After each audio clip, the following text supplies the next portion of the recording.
Sede María, Asunción, Buenos Aires.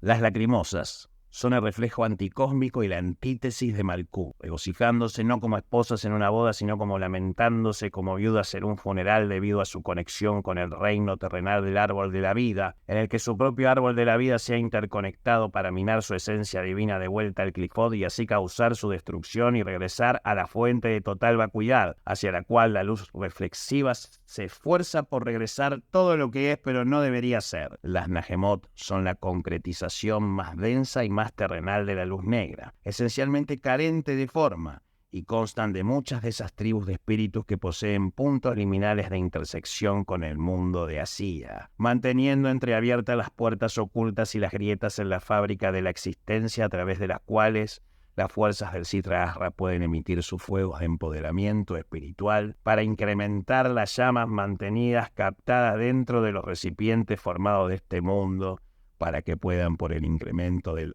azótico del espíritu, romper sus contenedores y encender el árbol de la vida y quemarlo hasta la ceniza sin forma. La reina de esta clifa es Nahema, también llamada Lilith Ulemta, que no debe ser confundida con la antigua Lilith de Gamaliel. Ella es una fuerza unificada en espíritu con Nahama, la hermana de Tubal-Caín y señora de Azazel, quien fue elevada a la propia estatura de Nahemá, y así trajo simpatía a su conducción lamentable, estableciendo el actual trono de Naamá, Naamá, Hema, Hanahemo. Y esta es la llamada de Nahemot, dedicado a todos los hijos y las hijas de Oyá, o cualquiera que tenga una Pomboshira, reina de las almas. Sarabá.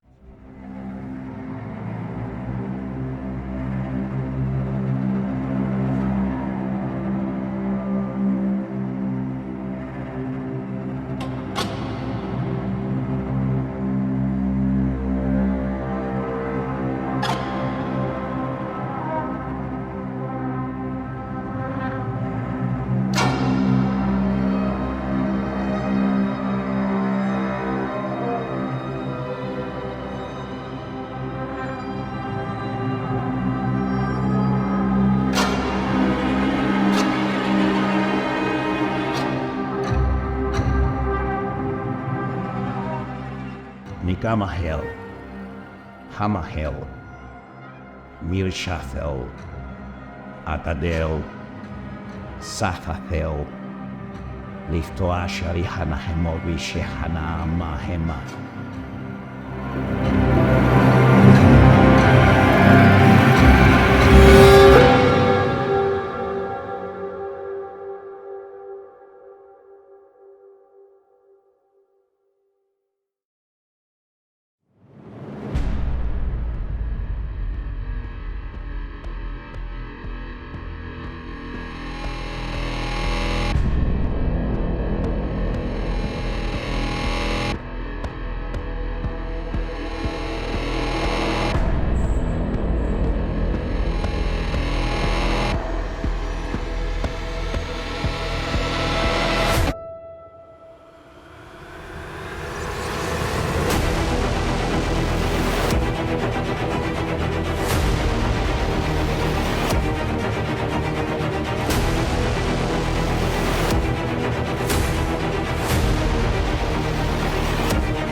Y aquí el punch final, para todos los de las conspiraciones que les gusta el tema de los ángeles caídos. Hoy, en esta parte final, te llevas una frutillita para quemarte la cabeza el resto de la serie. Los aspectos demoníacos primordiales conectados a esta clifa son 5 aspectos en las formas de sus naciones, estando relacionados estrechamente a los observadores caídos. Su descenso y empoderamiento del linaje de la serpiente del Sitra Ahra por medio de la línea de Caín, y la revuelta resultante instigada por su descendencia titánica, que violaron la tierra por la gloria y victoria del otro lado. Los siguientes son los 5 naciones malditas y bendecidas de Nahemot, siendo los espíritus de tribus ante y postdiluvianas aliadas a la causa de la luz irreflexiva. Los Nefilim, los caídos, aquellos que causaron que el orden del mundo como tal fuese derrocado y cayera. Los Geburim, los poderosos de antaño, los hombres de renombre coronados la causa del otro lado. Los Rafaim, los gigantes, el vistazo de la bruja hacia que los simples hombres por el miedo se derritieran como cera en cualquier parte que sus sombras se proyectaran. Los Anakim, las personas altas de Anak, gigantes postdiluvianos del resistente linaje nefilínico. Los Amalekim, los guerreros de Amalek, unas poderosas gentes postdiluvianas aliadas con el linaje de la serpiente, que causaron que el mundo de nuevo se rebelara en contra de la tiranía de su creador y se levantara con violencia en contra de sus elegidos. El siguiente es el sello y fórmula del llamado, y obviamente lo que allá hemos mencionado. Así que bueno, hemos visitado un poco el libro del Sitra Ahra de NA218, te dejo el enlace para que te lo descargues, yo tengo acá la versión en inglés, ¿sí? Pero imprimí las partes en español para relatarles un poco, es imposible contenerlo en un video, así que no hay mucho más para decir. La idea es que sea una herramienta que les permita, sí, entender la radicalidad de los conocimientos Clifford, ¿sí? Es peligroso este conocimiento, pero yo creo que la humanidad está lista para aceptar que hay aspectos de sí misma que debe explorar quizás con más interés. Estamos hablando de sistemas y órdenes que en realidad también, como es magia, tiene sus trampas y sus recodos para que el incauto no descubra qué es lo acausal y por qué. Así que bueno, esa es un poco mi devolución, ¿sí?, por el conocimiento al que me permitió acceder a este libro a través de mi vida mágica, así que estoy más que agradecido. Creo que es una devolución medianamente decente, pequeña, sobre lo que tiene el contenido de este libro. Y si estás explorando la magia a modo informativo, simplemente te va a poner en un escenario cabalístico que jamás leíste. Si venís de Yehuda Berg, si venís del libro de los 72 nombres de Dios, o venís de cursos cabalísticos de los 72 nombres, este es un libro venenoso. Es un libro que una vez después de leerlo no vas a ser nunca la misma persona. Es imposible. Es imposible porque tiene un sustento cabalístico, y la magia sabatiana tiene eso.